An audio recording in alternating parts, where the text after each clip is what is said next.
Hello, I'm Rex Litter with the news update. Prime Minister James Marape on Monday commended citizens for ensuring a peaceful Christmas and New Year period after reports he received from across the country indicated a general harmonious celebration. The PM was in the Highlands region, notably in Jiwaka, Western Highlands, Hela and Southern Highlands, and assessed the situation in these provinces. He said he noted the absence of special police operations, allowing locals to enjoy the festivities without significant law and order issues. He also encouraged citizens to continue engaging in lawful and productive activities. Meantime, during the Hela and Prime Minister, who Taripori convened all councillors from the district 5 local level governments to his electorate office in Tari for a meeting. He also visited Hawaii jail, where he pledged the establishment of a courthouse and police cell blocks within the correctional service precinct. New Ireland police made good use of their new holding cell in Kavieng when they locked up teenagers and youth who were loitering or causing disturbances during the New Year. Over 100 intoxicated young men who were being nuisances in public areas were rounded up and detained at the Kavieng police station cell for the evening of December 31st, 2023 to January 1st of 2024. Provincial Police Commander Superintendent Albert Belly said most of the areas in New Ireland province, including Kavieng, Connors, Lukarumau, Namatanai, Lihir and New Hangover. He said those few youths who went overboard and were celebrating on the road, those who consumed alcohol or drugs and were causing disturbances were taken in and arrested. The PPC attributed the peaceful celebrations to phase 1 of the operations, which included community and public outreach at the bus stops, banks, shopping centers and other public places. Member for Hiri Koyari Kit Iduhu is making it known that it is not only about launching projects, but more importantly, about listening to the people. Iduhu attended a community meeting at Papa Village, Hiri West, during the festive season to discuss water supply challenges affecting Papa, Bogi and Metago. The primary agenda was to actively engage with the community and allow everyone present to voice their concerns. Various proposals were discussed during the meeting, including infrastructure upgrades, community programs, and potential collaborations with external organizations. According to Iduhu, these 3 villages are a part of a water project scheme initiated and led by the Hiri Koyari DDA to provide community water taps at strategic locations throughout the village. 1 year on from a fatal SeaWorld helicopter crash on the Gold Coast, air safety investigators have called in international experts to help determine the cause of the tragedy. 4 people died, including 3 passengers, as well as one of the pilots when 2 helicopters collided during the Joy flight last January. For those who witnessed the shocking mid-air collision, memories are still vivid. Shock like I've never had before. It just didn't look real. It was like something out of a movie scene. 4 people were killed when the 2 SeaWorld helicopters crashed over the Gold Coast Broadwater estuary. Pilot Ashley Jenkinson, Sydney mother Vanessa Tadros and British couple Ron and Diane Hughes died. 3 others were critically injured.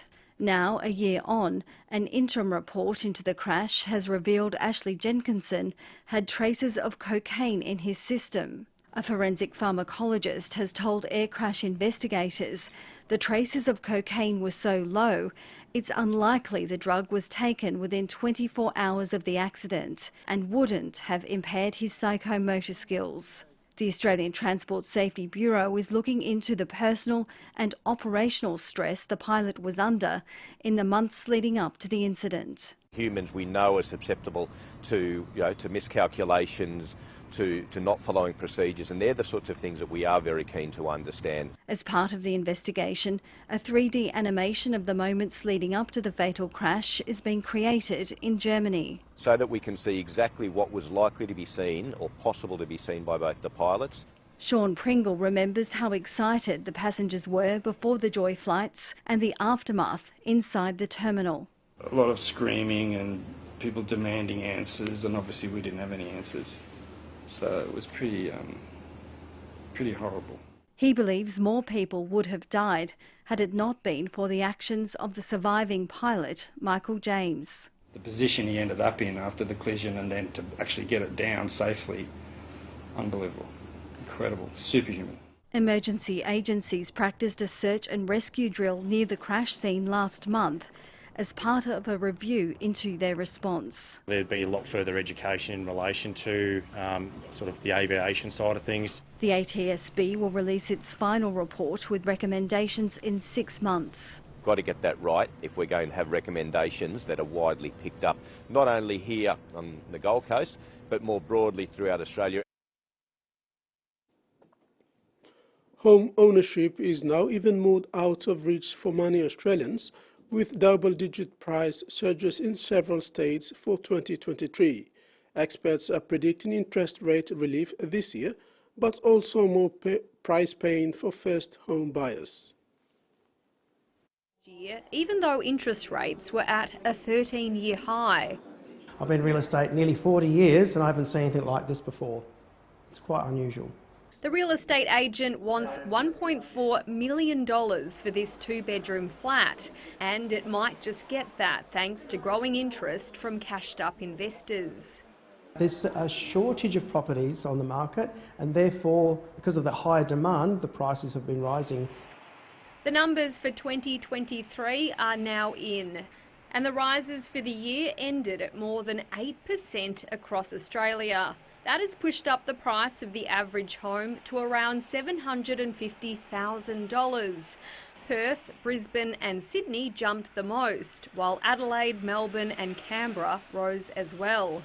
Hobart and Darwin were the only capitals where prices dropped. I would imagine 2024 is going to start with a slowdown at the high end of the market in particular. But this trend might be short-lived. Once we get a stronger signal that a cash rate cut is on the horizon or the cash rate actually goes down, that would start to stimulate more demand. Our base case is no more rate rises in Australia, and we expect the first rate cut to start in September. The average home now costs more than 8 times the standard annual income. So it's a pretty difficult time for people trying to get into the housing market currently. Saving up for a deposit is also difficult when rents keep going up.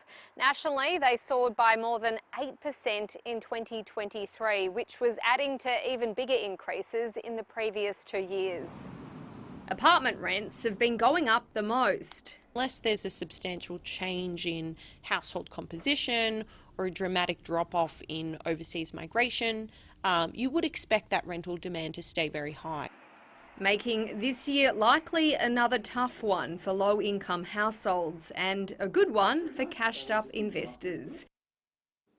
A Queensland truck driver accused of causing the death of 2 men in a horror freight train crash near the border between South Australia and New South Wales has been granted unopposed bail. The court had the aged pensioner has more than 50 years of truck driving experience, but recently has been dealing with serious health issues. It comes as the barrier highway was today reopened to traffic. Maxwell Pearson has been charged with 2 counts of causing death by dangerous driving over this collision at a level crossing near Broken Hill, claiming the lives of Port Augusta train workers 48-year-old Mick Warren and 57-year-old Kevin Baker. Facing Adelaide Magistrates Court via video link from Port Pirie, the court heard Mr Pearson had more than 50 years of truck driving experience but was currently only undertaking casual work. The Tully Heads man avoided serious injury in the crash. In applying for bail, Mr Pearson's lawyer told the court that the aged pensioner was dealing with multiple health issues, including prostate cancer and lung cancer, and that he would need to have ongoing communication with his specialist in Queensland. He was granted bail, which was not opposed by police, to reside in Port Pirie until his next court appearance in April. Meanwhile, with the assistance of cranes, police have now reopened the Barrier Highway with speed restrictions in place. The highway was closed in both directions between Peterborough and the New South Wales border for 2 days, but authorities say there's still a long process ahead to clear the rest of the containers, with the full extent of the damage to the road and train line still yet to be assessed. In sports, while most franchise clubs took time off footy to recuperate and refocus on the next season, golf franchise PRK Golf ISO used the off-season to go rural and hunt for new talent. The Talent Identification Program initiative mainly targeted youths within golf heritage in Mosby South, Mosby North East and Mosby North West, both in the under-20 and senior men division. The selection trials were hosted at the Mosby South Stadium, featuring 3 teams of golf heritage from Port Moresby and a provincial select side from golf. After the successful completion of the golf tip, a train and trial squad of around 50 players were selected.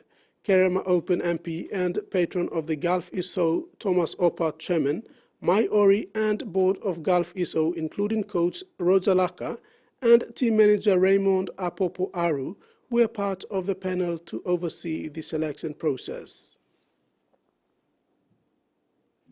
Papua New Guinea's leading junior women's tennis player, Kolita Hakena, is said to embark on a transformative journey as she secures a coveted year-long Oceania Tennis Federation International Tennis Federation scholarship at the esteemed Lavi Academy in Auckland, New Zealand.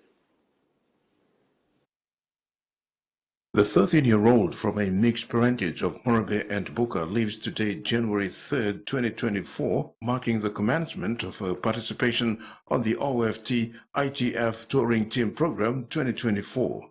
I'm so grateful that I got this scholarship, being one of the first in the region and one of the first Papua New Guineans to get this scholarship.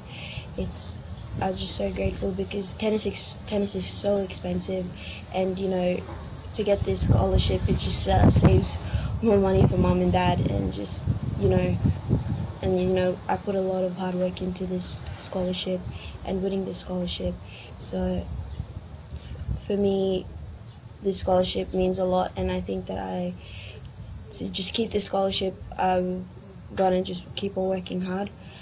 Kolita's emotional mother, Diane Hasavi, expressed the sacrifices made by herself and her husband, Raymond Hakena, over the past 5 years to see Kolita rise to the rank of top junior player in Papua New Guinea and Oceania. It has been an expensive journey, and then sending the kids to Australia. So a lot of work, a lot of forward planning, a lot of savings, a lot of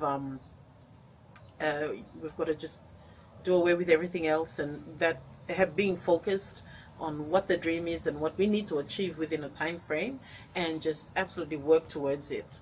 So with the kids, we were aggressive, as I mentioned earlier, with their schedule. It was on time, do this, do that, and finally, one of the kids getting the scholarship, it takes a lot of burden away from us parents. Notably, one of her sons, Sugar Ray, is currently the top-ranked junior men's player in Papua New Guinea and among the best in Oceania. Both Kolita and Sugar Ray are products of the late legendary Papua New Guinea tennis coach Kualam Apisa at the Port Moresby Tennis Club. Terry Longwood, TV1 Sports.